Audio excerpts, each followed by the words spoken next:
ಈಗ ನೀನು bathroom close ಮಾಡಿದ್ರೆ ಏನಂತೀಯ? ಬಾತ್ರೂಮ್ ಫೆಸಿಲಿಟಿ ಕೊಡಿಲ್ಲ, ಲಿಫ್ಟ್ ಕೊಡಿಲ್ಲ, ಎಸ್ಕಲೇಟ್ರ್ ಕೊಡಿಲ್ಲ. ಎಷ್ಟು ಕಾಸ್ಟ್ ಬರ್ತದೆ ಇವಕ್ಕೆಲ್ಲ? ಅವೆಲ್ಲ ಮ್ಯಾನೇಜ್ ಮಾಡಬೇಕಲ್ಲ. ಏನಾಗ್ತಾ ಇದೆ ಅಂದರೆ ಸಾಮಾನ್ಯ ಜನರನ್ನ ಲೂಟಿ ಮಾಡುವಂಥ ಕೆಲಸ ಈ ಮೆಟ್ರೋ ಮಾಡ್ತಾ ಇದೆ. ಸೊ ಫೈನಾನ್ಷಿಯಲಿ ಇದು ಬಂದು ನಮ್ಗೆ ಫ್ರೆಂಡ್ಲಿ ಆಗಿರಬೇಕು ಹೊರತು ನಮಗೆ ನಾವು ಡಿಪೆಂಡ್ ಆಗೋ ಥರ ಇರಬಾರ್ದು. ಇದರಲ್ಲಿ ಅವ್ರಿಗೆ ಏನಂತಂದರೆ ಬರೀ ಸೋಷಿಯಲ್ ಸರ್ವಿಸನ್ನು ಮರೆತು ಬರೀ ಹಣ ಮಾಡಬೇಕು ಅನ್ನೋ ಉದ್ದೇಶನೇ ಇಟ್ಕೊಂಡಿದ್ದಾರೆ ಹೊರತು ನಾವು ಬದುಕಿದ್ದೀವಿ ಅಂತ ತೋರಿಸ್ಬೇಕು ಅಂತಂದರೆ ಅವ್ರಿಗೆ ನಾವು ಅಪೋಸಾಗಿ ಮಾತಾಡಬೇಕು. ಆಮೇಲೆ ನಾವು ಒಬ್ಬರೇ ಮಾತಾಡೋದು ನೀವೊಬ್ಬರೇ ಮಾತಾಡೋದ್ರಿಂದ ಏನೂ ಆಗಲ್ಲ ಸರ್. ಏನಿಲ್ಲ, ಒಂದು 4-5 ದಿವಸ ಅದನ್ನು ಸ್ಟಾಪ್ ಮಾಡಿಬಿಡ್ಬೇಕು. ಯಾರು ಕೂಡ ಮೆಟ್ರೋಗೆ ಹೋಗ್ತಾ ಇದ್ದರೆ ಆಟೋಮೆಟಿಕಲಿ ಸರಿ ಹೋಗುತ್ತೆ ಅಂತ ಅನಿಸುತ್ತೆ. I am JV Srinivasa Rao, advocate.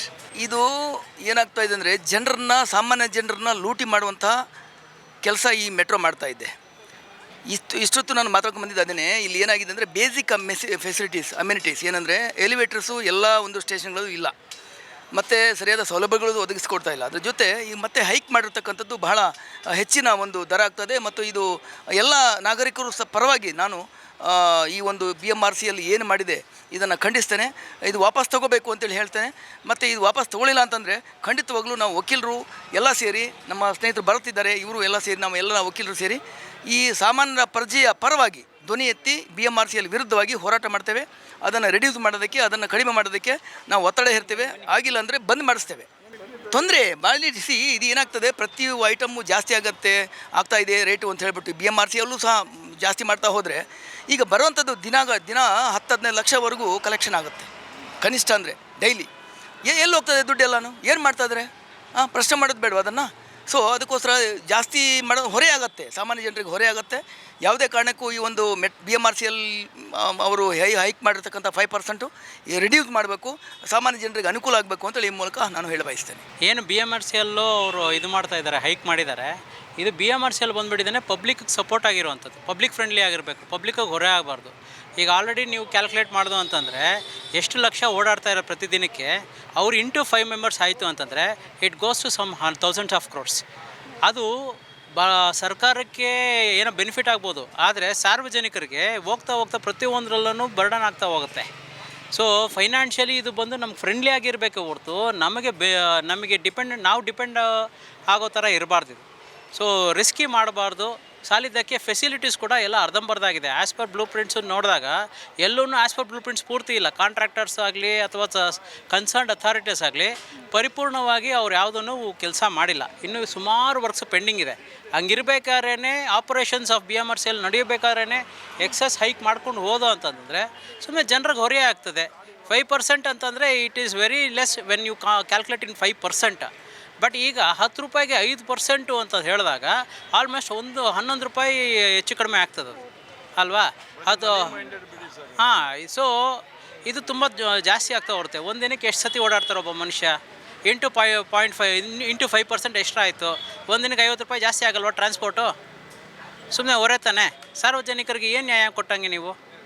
So ಹಂಗಾಗಿ ಇದ್ರ ಬಗ್ಗೆ ಮತ್ತೆ ಪುನರ್ ಪರಿಶೀಲನೆ ಮಾಡ್ಕೊಳ್ಳಿ. ಅಲ್ಲ, ಏನಿಲ್ಲ, ಇದರಲ್ಲಿ ಎಲ್ಲ ಸ್ನೇಹಿತರು ಹೇಳಿದ್ದಾರೆ. ಇದರಲ್ಲಿ ಅವ್ರಿಗೆ ಏನಂತಂದರೆ ಬರೀ ಸೋಷಿಯಲ್ ಸರ್ವಿಸನ್ನು ಮರೆತು ಬರೀ ಹಣ ಮಾಡಬೇಕು ಅನ್ನೋ ಉದ್ದೇಶನೇ ಇಟ್ಕೊಂಡಿದ್ದಾರೆ ಹೊರತು ಬೇರೆ ಇನ್ನೇನು ಇಲ್ಲ. ಸೋಷಿಯಲ್ ಸರ್ವಿಸ್ ಮಾಡಿ ಜನಗಳಿಗೊಂದು ಸರ್ವಿಸ್ ಮಾಡೋಣ ಅನ್ನೋ ಮೋಟಿವೇಟ್ ಇಲ್ಲವೇ ಇಲ್ಲ. ಬರೀ ಹಣ ಅಂತೇಳಿ ಮಾಡ್ಲಿಕ್ಕೆ ಹೋಗ್ತಾರೆ. ಜನಗಳಿಗೆ ಹೊರೆ ಆಗ್ತಾ ಇದೆಯಪ್ಪ, ಅಷ್ಟೇ ಹೇಳೋದು. ಸರ್ ನೋಡಿ, ನಾವು ಯಾವಾಗಲೂ ಇಲ್ಲಿ ಫುಡ್ ಆಫೀಸ್ಗೆ, DC ಆಫೀಸ್ಗೆ ಬರ್ತಾ ಇರ್ತೀವಿ. ನಮ್ಮಂಥ ಬಡವ್ರಿಗೆ ಈ ಥರ 5% ಲಾಸ್ಟ್ ಇಯರು 10% ಆ ಥರ ಎಲ್ಲ ಜಾಸ್ತಿ ಮಾಡಿದ್ರೆ ನಿಜವಾಗ್ಲೂ ನಮಗೆ ತೊಂದರೆ ಆಗುತ್ತೆ. ಆಮೇಲೆ ಸಾಮಾನ್ಯ ವರ್ಗದವರು ಮೆಟ್ರೋನೂ ನಾವು ಫಾಲೋ ಮಾಡೋಂಗಿಲ್ಲ. ಆಟೋದಲ್ಲಿ ಬಂದರೆ ಆಟೋದಲ್ಲೂ ಕಾಸ್ಟ್ಲಿ, ಟ್ಯಾಕ್ಸಿ ಮಾಡಿದ್ರೆ ಟ್ಯಾಕ್ಸಿನೂ ರೇಟ್ ಜಾಸ್ತಿ. ಅದೇ BMTC ಬಸ್ಸು ಅದನ್ನು ಇವಾಗ ಕಡಿಮೆ ಮಾಡಿದ್ದಾರೆ. ಹೆಂಗೆ ಬರಬೇಕು ಇಲ್ಲಿವರೆಗೂ ನಾವು ಸಿಟಿವರೆಗೂ ಅಂತ ಗೊತ್ತಾಗ್ತಾ ಇಲ್ಲ. ನಿಜವಾಗ್ಲೂ ನಮ್ಮ ಸಂಘಟನೆಗಳು ಏನಾದ್ರು ಇತ್ತಂದರೆ, ಕನ್ನಡ ಪರ ಸಂಘಟನೆಗಳು ನಮ್ಮ ಬೆಂಗಳೂರಲ್ಲಿ ಇನ್ನೂ ಜೀವವಾಗಿದ್ದಾವೆ ಅಂತಂದರೆ, ನಮ್ಮ ಬಡವ್ರಿಗೆ ಹೆಲ್ಪ್ ಆಗಬೇಕು ಅನ್ನೋಗಿದ್ರೆ ದೇವ್ರನ್ನ ಮಾತಾಡಿ ಈ ಮೆಟ್ರೋ ಏನು 5% ಅವ್ರಿಗೆ ಇಷ್ಟ ಬಂದಂಗೆ ರೈಸ್ ಮಾಡ್ತಿದ್ದಾರೆ ಅದನ್ನು ಕಂಟ್ರೋಲ್ ಮಾಡಬೇಕು ಅಂತ ಹೇಳ್ತೀನಿ ಸರ್. ಅದೇ ಸರಿ ಹೇಳ್ತಾ ಇರೋದು. ನಮ್ಮ ಜನಗಳು, ನಮ್ಮ ಸಂಘಟನೆಗಳು ನಾವು ಯಾರು ಬದುಕಿಲ್ಲ ಅಂತ ಅವ್ರು ಅಂದ್ಕೊಂಡಿದ್ದಾರೆ. ನಾವು ಬದುಕಿದ್ದೀವಿ ಅಂತ ತೋರಿಸ್ಬೇಕು ಅಂತಂದರೆ ಅವ್ರಿಗೆ ನಾವು ಅಪೋಸಾಗಿ ಮಾತಾಡಬೇಕು. ಆಮೇಲೆ ನಾವು ಒಬ್ಬರೇ ಮಾತಾಡೋದು ನೀವೊಬ್ಬರೇ ಮಾತಾಡೋದು ಮಾಡೋದ್ರಿಂದ ಏನೂ ಆಗಲ್ಲ ಸರ್. ಎಲ್ಲ ಓಡಾಡ್ತಾ ಇದ್ದಾರೆ, ಎಲ್ಲ ಅಕ್ಕ ತಂಗಿದಿರು ಓಡಾಡ್ತಾ ಇದ್ದಾರೆ.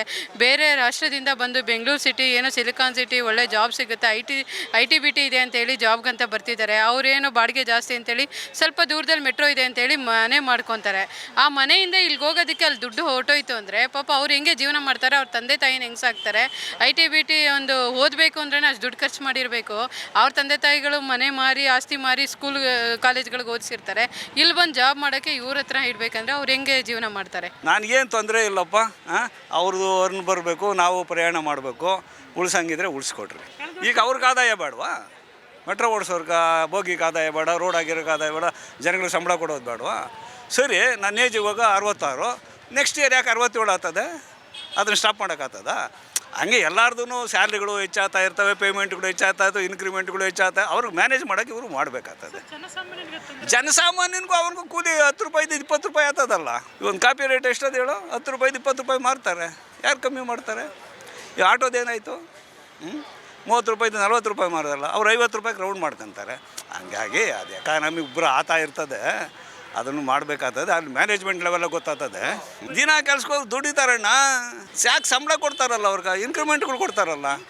ಇವರು ಸ್ಟಾಫ್ಗೆ ಇನ್ಕ್ರಿಮೆಂಟ್ ಕೊಡಬೇಕಲ್ಲ. ಮೆಟ್ರೋದವ್ರು ಇನ್ಕ್ರಿಮೆಂಟ್ ಕೊಡಬೇಕು, ಆ ಕಾಸ್ಟು ಮಾಡಬೇಕು, ರೈಲು ಕಂಬಿನೂ ಹಾಕಬೇಕು, ನಿನ್ನ ಸೆಕ್ಯೂರಿಟಿನೂ ಕೊಡಬೇಕು, ಬಾತ್ರೂಮ್ ಫೆಸಿಲಿಟಿ. ಬಾತ್ರೂಮ್ಗೆ ಏನು ಕಾಸು ಕೊಡ್ತೀಯ ಇಲ್ಲಿ ನೀನು? ಹೊರಗಡೆ ಹೋಗಿ ಎಷ್ಟು ಕೊಡ್ತೀಯ? ಅವೆಲ್ಲ ಫೆಸಿಲಿಟಿ ಹೆಂಗೆ ಮಾಡಬೇಕು? ಹೈಕ್ ಮಾಡ್ತೀರಿ ಅಲ್ಲ, ಹೈಕ್ ಮಾಡ್ತೀರಿ, ಅವೆಲ್ಲ ಹೆಂಗೆ ಕೊಡ್ತೀರಿ ಹೇಳ್ರಿ ಫೆಸಿಲಿಟಿಗಳನ್ನ? ಮಾಡಲಿ, ಎಷ್ಟು ಬೇಕಂದ್ರೆ ಯಾರು ಹೇಳ್ತಾರೆ? ಅವ್ರು ಲೆವೆಲ್ಲಾಗಿ ಮಾಡಬೇಕು, ಮಾಡವ್ರೆ. ಅವು ಎಲ್ಲ ಮೇಂಟೈನ್ ಮಾಡಬೇಕಲ್ಲ. ಈಗ ನೀನು ಬಾತ್ರೂಮ್ ಕ್ಲೋಸ್ ಮಾಡಿದ್ರೆ ಏನಂತೀಯ? ಬಾತ್ರೂಮ್ ಫೆಸಿಲಿಟಿ ಕೊಡಿಲ್ಲ, ಲಿಫ್ಟ್ ಕೊಡಿಲ್ಲ, ಎಸ್ಕಲೇಟ್ರ್ ಕೊಡಿಲ್ಲ. ಎಷ್ಟು ಕಾಸ್ಟ್ ಬರ್ತದೆ ಇವಕ್ಕೆಲ್ಲ? ಅವೆಲ್ಲ ಮ್ಯಾನೇಜ್ ಮಾಡಬೇಕಲ್ಲ. ಮೆಟ್ಲು ಹಿಡಿಯೋಕೆ ಇವಾಗ ನನ್ನ ಕೈಗೆ ಆಗಲ್ಲಪ್ಪ. ಅದ್ರಿಗೇನು ಮಾಡಬೇಕು? ಎಸ್ಕಲೇಟ್ರಿಗೆ ಅವ್ರಿಗೂ ಕಾಸ್ಟ್ ಬರ್ತದಲ್ಲ, ಮಾಡಬೇಕು.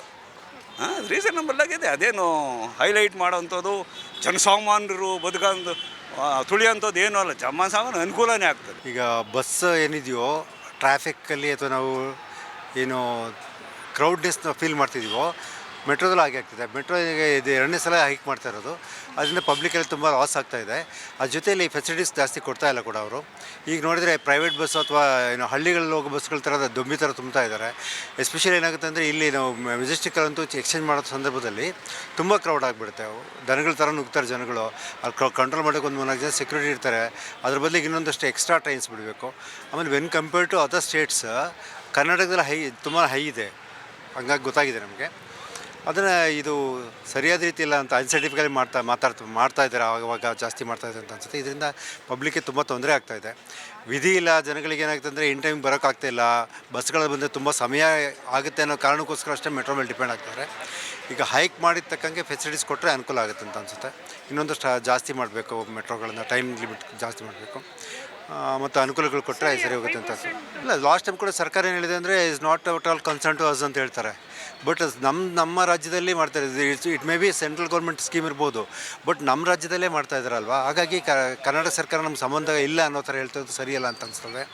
ಬಟ್ ಪಬ್ಲಿಕ್ ಅವೇರ್ನೆಸ್ ಕ್ರಿಯೇಟ್ ಮಾಡಬೇಕು ಜನಗಳಿಗೆ. ಲಾಸ್ಟ್ ಟೈಮ್ ಹಾಗೆ 1 or 2 days ಅವಾಯ್ಡ್ ಮಾಡಿದರು. ಏನಾಗುತ್ತೆ ಏನಂದರೆ ನಮ್ಮ ಜನಗಳಿಗೆ ಆಫೀಸ್ ಕೆಲಸಕ್ಕೆ ಬರಬೇಕಾಗತ್ತೆ ಅಥವಾ ನಮಗೆ ಅನುಕೂಲ ಆಗೋದಿಲ್ಲ ಬಸ್ಗಳಲ್ಲಿ ಬಂದರೆ ಅನ್ನೋ ಕಾರಣಕ್ಕೋಸ್ಕರ ಅದಕ್ಕೆ ಡಿಪೆಂಡ್ ಆಗಿರ್ಬೋದೇನೋ. ಏನಿಲ್ಲ, ಒಂದು 4-5 ದಿವಸ ಅದನ್ನು ಸ್ಟಾಪ್ ಮಾಡಿಬಿಡ್ಬೇಕು. ಯಾರು ಕೂಡ ಮೆಟ್ರೋಗೆ ಹೋಗದೇ ಇದ್ದರೆ ಆಟೋಮೆಟಿಕಲಿ ಸರಿ ಹೋಗುತ್ತೆ ಅಂತ ಅನಿಸುತ್ತೆ. ಅದೇ ರೆಗ್ಯುಲರಾಗಿ ಹೋಗೋರಿಗೆ ಕಷ್ಟ ಆಗೇ ಆಗುತ್ತೆ. ಅಫ್ಕೋರ್ಸ್ ಯಾವಾಗಲೂ ಹೋಗೋರಿಗೆ ಆ ಥರ ಏನು ಅಂತ ನಮ್ಗೆ ಡಿಫಿಕಲ್ಟ್ ಆಗಲ್ಲ. ಅದರಿಂದ ರೆಗ್ಯುಲರ್ ಹೋದ್ರೆ ಅವ್ರನ್ನ ಇಂಟ್ರ್ಯೂ ಮಾಡಿದ್ರೆ ನೀವು ಚೆನ್ನಾಗಿರಿ. ಕಷ್ಟ ಆಗುತ್ತೆ ಸರ್, ಎಲ್ಲದಕ್ಕೂ ಕಷ್ಟ ಆಗುತ್ತೆ. ಎಲ್ಲ ಜಾಸ್ತಿನೇ ಆಗ್ತಿದೆ ಇವಾಗ. ಹಿಂಗೆ ಎಲ್ಲ ಜಾಸ್ತಿ ಆಗ್ತಾ ಹೋದರೆ ಕಷ್ಟ ಆಗುತ್ತೆ. ಮನುಷ್ಯ ಜೀವನ ಮಾಡೋದು ತುಂಬ ಕಷ್ಟ ಆಗುತ್ತೆ.